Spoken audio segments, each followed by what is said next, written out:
Hi friends, welcome to Learn English Everyday YouTube channel.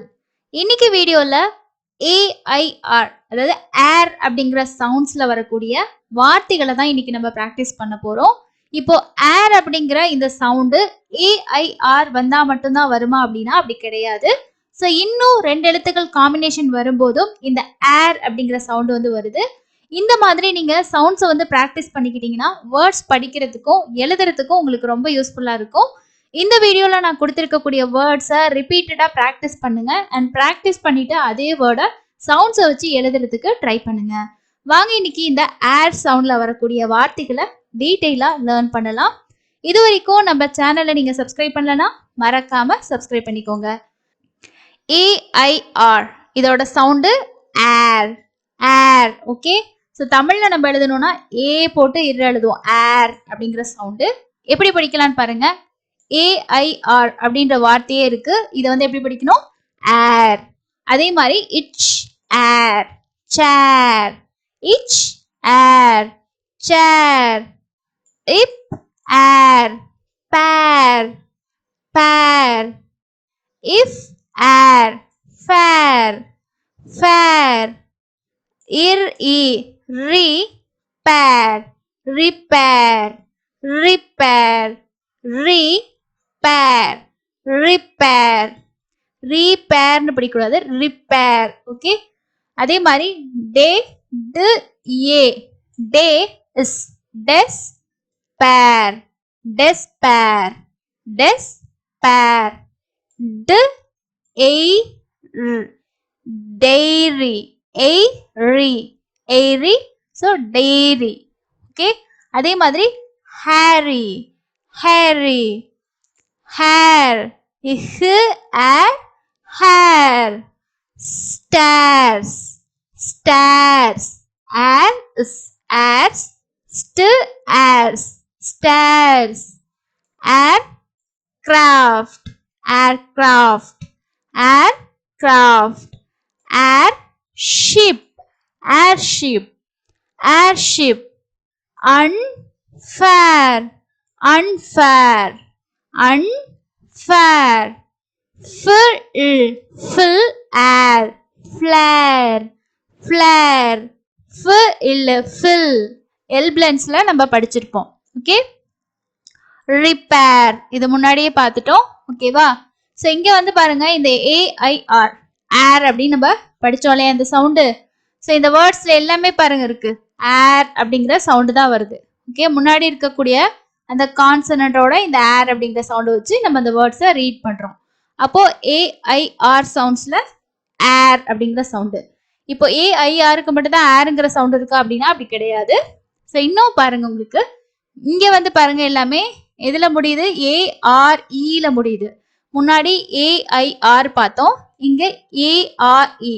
So இந்த வார்த்தைகளையுமே இந்த AREக்கு ஏர் அப்படிங்கிற sound தான். அதாவது AIRக்கு நம்ம என்ன சவுண்டு கொடுக்குறோமோ அதே சவுண்டு தான். இதை வந்து எப்படி படிக்கணும்னா பேர் பேர், ப ஏர் பேர், டேர் டேர், ஹேர் ஹேர், பேர் பேர், ரேர் ரேர்.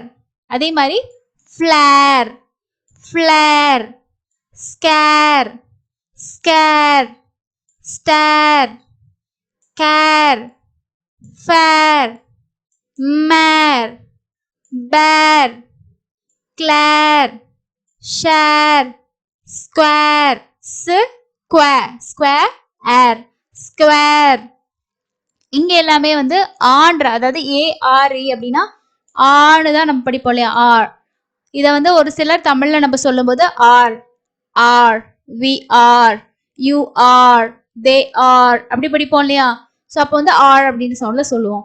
ஸோ அதே மாதிரி ஃபுல் ஆர் அப்படின்னு வராது, இங்க ஏர். அதாவது AIRக்கு நம்ம என்ன சவுண்டு கொடுக்குறோமோ அதே சவுண்டு தான் இங்கேயும் வரும். ஆனா அங்க AIR வரும், இங்க ARE வந்து வரும். ஆனா ஸ்பெல்லிங் உங்களுக்கு மாறும், சவுண்ட்ஸ் வந்து சேம் தான்.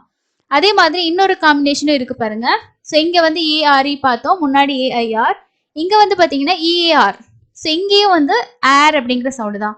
இதை பியர் அப்படின்னு படிக்க மாட்டோம், பேர், டெடி பேர், டெடி பியர் கிடையாது, teddy bear.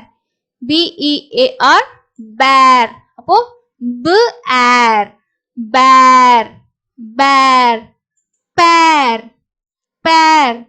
Swear swear swear. அதே மாதிரி வேர் வேர். உங்க ட்ரெஸ்ஸை வேர் பண்ணுங்க அப்படின்னு சொல்லுவோம் இல்லையா, ஸோ வியர் பண்ணுங்க அப்படின்னு சொல்ல மாட்டோம், வேர் வேர். அதே மாதிரி அண்டர் வேர் அண்டர் வேர். ஸோ இன்னைக்கு வீடியோவில் நம்ம பார்த்தது வந்து AIR. ஸோ இதோட சவுண்டு ஏர். அதே மாதிரி ARE air. EAR air. So எல்லாத்துக்குமே EAR எங்கே வந்தாலும் ஏர்ன்ற சவுண்டு வருமானு பார்த்தீங்கன்னா அப்படி கிடையாது. இதுக்கு இந்த சவுண்ட்ஸும் இருக்கு அப்படின்றத நம்ம தெரிஞ்சுக்கணும். அப்போதான் நிறைய வேர்ட்ஸ் நம்ம படிச்சுட்டு அதை எழுதுறதுக்கும் சரி படிக்கிறதுக்கும் உங்களுக்கு ஈஸியாக இருக்கும். சவுண்ட்ஸ் வந்து ஐடென்டிஃபை பண்ண முடியும்.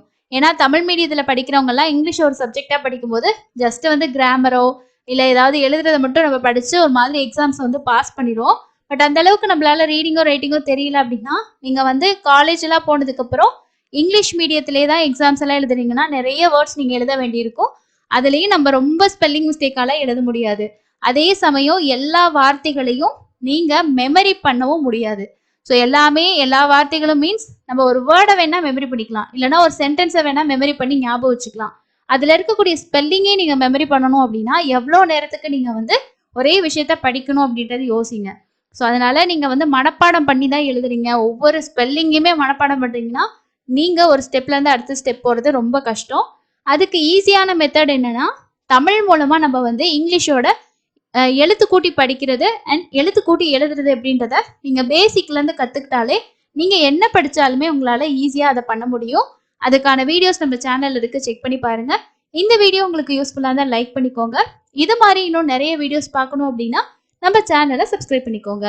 அடுத்த இன்ட்ரெஸ்டிங்கான வீடியோல மீட் பண்ணலாம். தேங்க்யூ.